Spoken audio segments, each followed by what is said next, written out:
നമസ്കാരം, ഞാൻ കിരണ. ചെമ്മണ്ണൂർ ഇന്റർനാഷണൽ ജ്വല്ലേഴ്സ് കൗമുദി ഹെഡ്ലൈൻസിലേക്ക് സ്വാഗതം. Presented by NCDC.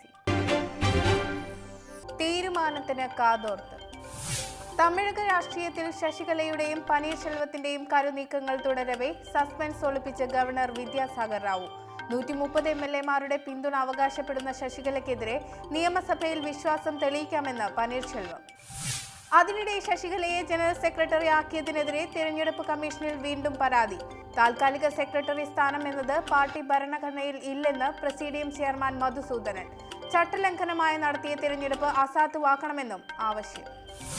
അതേസമയം നടപടിക്ക് പിന്നാലെ മധുസൂദനനെ പ്രാഥമിക അംഗത്വത്തിൽ നിന്ന് പുറത്താക്കി ശശികലയുടെ മറുപടി.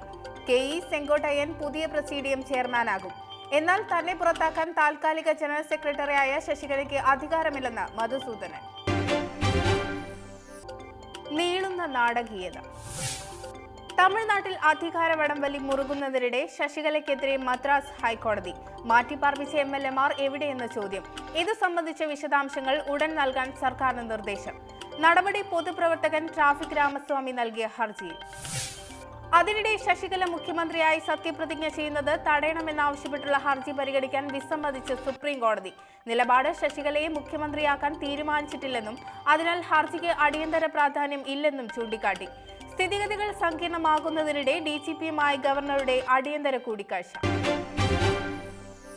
കോടിയേരിക്ക് കാനത്തിന്റെ തിരുത്ത്. ലോ അക്കാദമി സമരം കോലി-ബി സഖ്യത്തിനുള്ള നീക്കമാണെന്ന് കോടിയേരിയുടെ നിലപാടിൽ തിരുത്തുമായി കാനം രാജേന്ദ്രൻ. കോൺഗ്രസും ലീഗും BJP-യുമായി CPI സഖ്യത്തിനില്ല. വഴിയിൽ കിടക്കുന്ന തൊപ്പി തലയിൽ എടുത്തു വയ്ക്കുന്ന പാരമ്പര്യം പാർട്ടിയുടേതല്ല.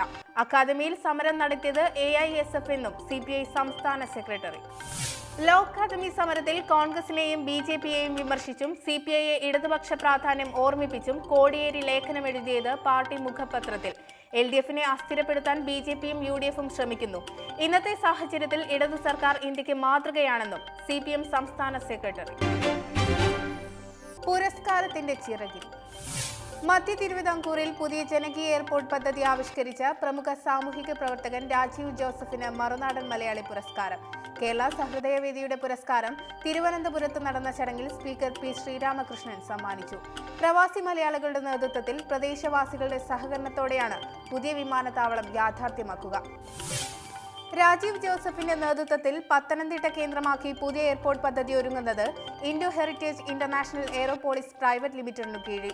പുരസ്കാരദാന ചടങ്ങിൽ പ്രതിപക്ഷ നേതാവ് രമേശ് ചെന്നിത്തല, MLA-മാരായ MK മുനീർ, അനൂപ് ജേക്കബ്, P. അബ്ദുൽ ഹമീദ് സാഹിബ് എന്നിവർക്ക് പുറമെ M. വിജയകുമാർ, പന്നി Raveendran, KIMS chairman EM Najeeb തുടങ്ങി നിരവധി പ്രമുഖർ പങ്കെടുത്തു.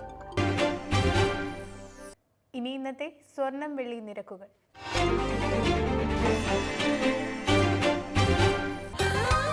ദുബായ് ഗോൾഡ് ആൻഡ് ഡയമണ്ട് സ്വർണ്ണ വെള്ളി നിരക്കുകൾ നിങ്ങൾക്കായി അവതരിപ്പിക്കുന്നത് Dubai gold and diamonds, India, UAE, Oman, Bahrain.